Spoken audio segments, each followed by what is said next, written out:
আমরা দেখতে পাচ্ছি সাংবাদিকতা একটা মহৎ পেশা। আমরা অনেকেই বলি সাংবাদিকতা অনেক মহৎ একটা পেশা। এই সাংবাদিকতা যারা করে তাদের জীবনের যেমন একটা ঝুঁকি থাকে, সাংবাদিকদের জীবনের একটা ঝুঁকি থাকে, পরিবারের একটা ঝুঁকি থাকে, আর এই পেশার মধ্য দিয়ে তাদের সংসার চলে, কথা ঠিক কিনা? কিন্তু এই পেশার মধ্যে যেহেতু মানুষের জীবনী, কোম্পানির বা কোনো ব্যক্তির, কোনো দলের, কোনো নেতার খবর যেহেতু মানুষের কাছে প্রচার করতে হবে, প্রকাশ করতে হবে, আবার হাদিসের মধ্যে আমরা যতটুকু জানতে পারছি, হাদিস থেকে, কোরআন থেকে যতটুকু বুঝতে পারতেছি, কোনো মানুষের দোষ নিয়ে চর্চা করা, দোষ মানুষের কাছে বলে দেওয়া, প্রকাশ করে দেওয়া, কারো দোষ নিয়ে গবেষণা করে দোষ খুঁজে খুঁজে বের করা, এটা ইসলাম নিষেধ করে, তাহলে ঠিক কিনা? তাহলে আমরা সাংবাদিকতা করব কিভাবে? যেহেতু সাংবাদিকরা কি কাজ করে? মানুষের বিষয়গুলো খুঁজে খুঁজে বের করে কি না, যেটা হাদিস নিষেধ করতেছে।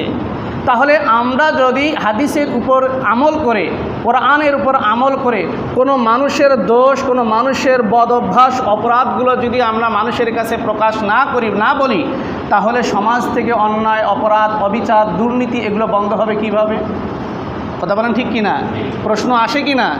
আমি যদি এই যে করোনার সময় কত দুর্নীতি হয়েছে, টাকা পয়সা নিয়ে কত দুর্নীতি হয় কি হয় না? কথা বলেন। বাজেট নিয়ে কত দুর্নীতি হয় কি হয় না? কোনো খুন নিয়ে কখনো দুর্নীতি হয় কি হয় না? তাহলে আমরা যদি এখন সত্য বের করতে চাই, তাহলে অবশ্যই তার জীবনে আমাদেরকে তালাশ করতে হবে।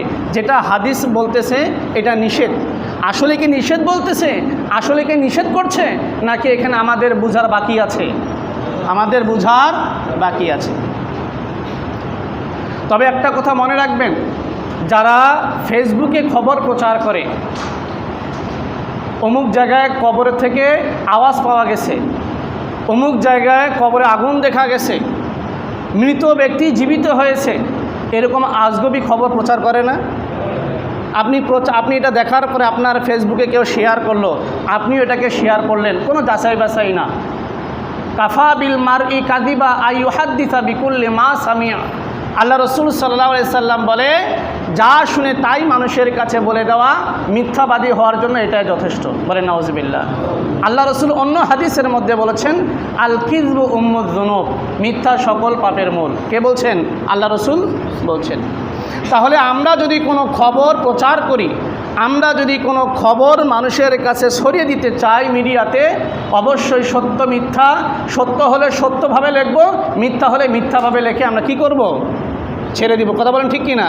কিন্তু সত্য না মিথ্যা ঘটনা আমরা সত্য বলে চালিয়ে দিচ্ছি, মিথ্যা ঘটনাকে সত্য বলে, সত্য ঘটনাকে মিথ্যা বলে চালিয়ে দিচ্ছি, যেটা করা যাবে না।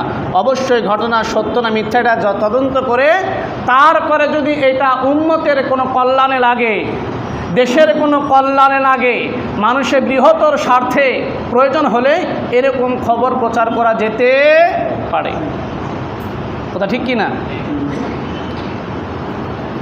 বর্তমান সমসাময়িক একটা বিষয়ে একটি ঘটনার সাথে খুব বাস্তব মিল পাওয়া যায়, সেই ঘটনা দিয়ে আমি আমার মূল আলোচনা শুরু করব। তবে এতটুকু আমরা বুঝলাম, প্রথমত আমরা সত্য মিথ্যা যাচাই করে জনগণের স্বার্থে, দেশের স্বার্থে, ইসলামের বৃহত্তর স্বার্থে আমরা খবর প্রচার করতে পারবো, সত্য মিথ্যা যাচাই করে। কথা ঠিক কিনা? সত্য মিথ্যা যাচাই না করে আমরা কোনো খবর প্রচার করে কোনো মানুষের সম্মানকে আমরা নষ্ট করব না, কোনো জাতির সম্মান নষ্ট করব না, দেশের মান ইজ্জত নষ্ট করব না। কথা বুঝতে পেরেছেন?